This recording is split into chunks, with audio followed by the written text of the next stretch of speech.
consumatum est. Kung sa ato pa,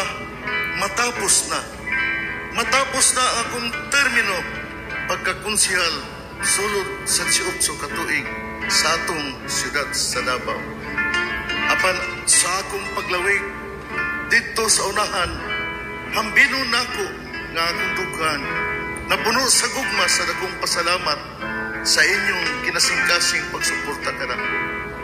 Inabi na gayud kang Presidente Rudy Duterte nga mao'y nag-aghat kanako nga mudagan pagkakonsihal sa atong siyudad sa Davao.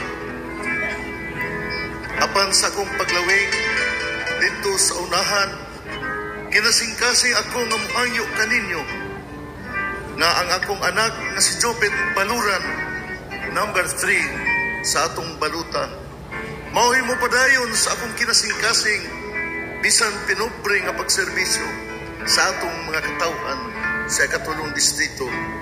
Inabi na gayud sa mga kaigsuon atong mga kabos na nagkinahanglan sa atong pagmahal sa atong pagdagan.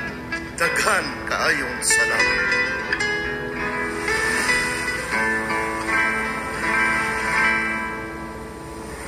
Balut sa kapalaran hunong na sa imo kanako nga pagdagmay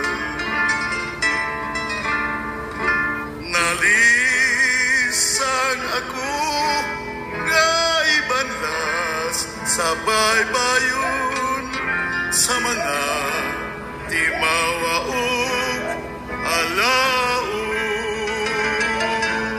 pagkabangis gayud ay sa akong gidangatan laos naking paglaom lumos naking kalag wanay lain nga ako pangkadangpan kamong tanan akong kadangpan para sa kadaugan ni Jopet Baluran, number 3 sa atong baluta. Jopet Baluran atong tabangan. Daghang salamat inyong bata-bata, inyong sulugon, Konde Baluran, ang balut sa kapalaran.